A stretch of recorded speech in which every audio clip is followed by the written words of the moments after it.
Hello everyone, and welcome back to the second half of Community Connection. I'm Melissa Cohn, your host. Joining me now, I have on this half of the show from the organization called The Doorway to Recovery is Mark Burchell, who is the founder and director, and joining him is Mark Burchell Jr., who is the co-director of the organization. Welcome both of you to the show. Hi, Melissa. Hi. Very happy to have you guys on. Thanks. We're excited too. Good, and this is a great organization that you have, and I know in all the years I've been doing this, I haven't had one like this on before. So this is new for me. So tell me what the Doorway to Recovery is and what it is that you do. Well, the Doorway to Recovery is what we call sober living. Okay. Sober living sobriety houses or transitional houses. Some people call them different recovery houses. We coined the phrase sober living recovery houses. Okay. The Doorway to Recovery. It's houses for men and women to come to after they've been in rehab for drug addiction, alcoholism, or they've come out of jail, or they've just come off the streets. Okay. And they're suffering from this devastating disease of addiction. Right. And they come to these homes to start up their walk in recovery. Okay. And you had mentioned that you started this organization in 2003? Yes, 2003. We started it with our first house called the Cooley House, which is located in Old Redford by the Old Redford Golf Course on Telegraph and Grand River. And we started it. It was wasn't the plan.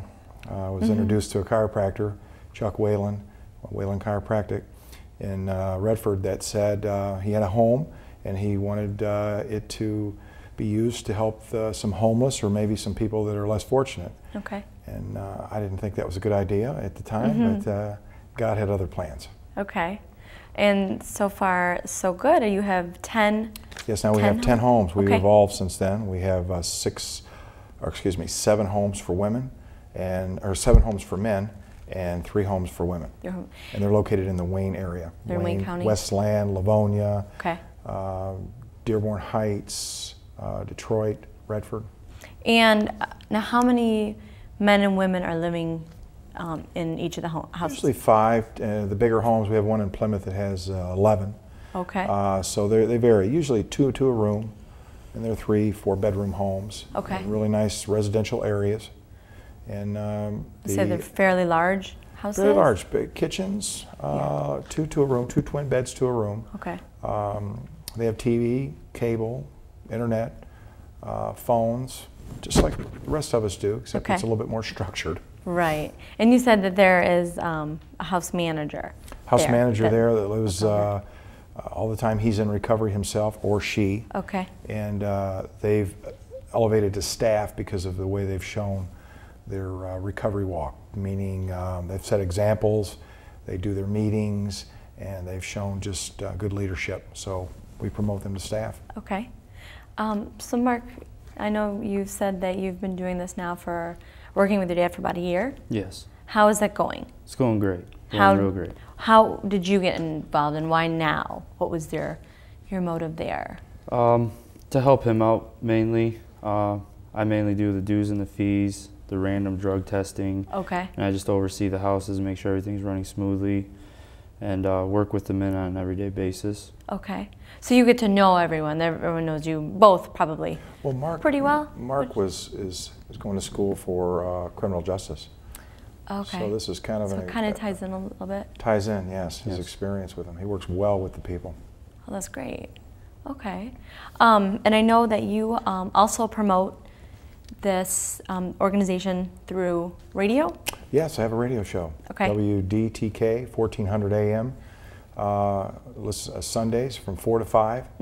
And we broadcast out of Ferndale, Michigan. Okay. Salem Communications. And this show is all about different tools of recovery. And we have on the show all sorts of people, drug court judges, we have folks that have good success stories, we have therapists, we have community leaders. There's just all types coming on the show to talk about how we can fight this battle of addiction. Okay.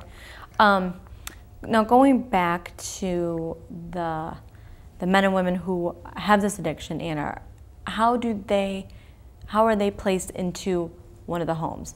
These are referred by rehabilitation center, okay.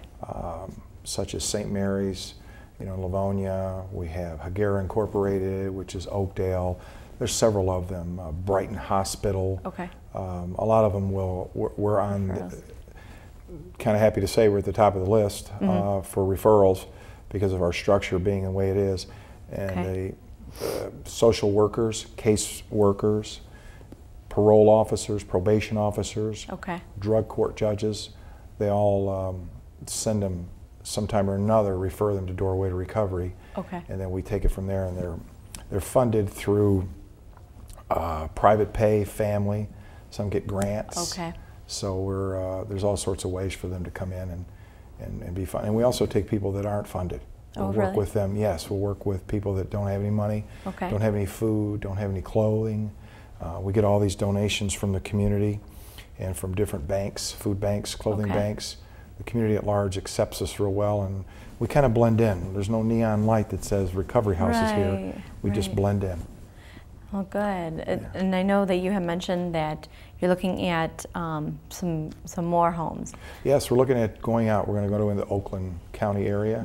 We're not quite sure yet where we're going. We have to make sure that we're zoned properly and that we can put the homes in certain areas. But we're looking for more of a rural area where we can have a lot of space and do some functions out on the grounds like we do now. And then we're going to Macomb. We're heading out that way too. As God wills. Good.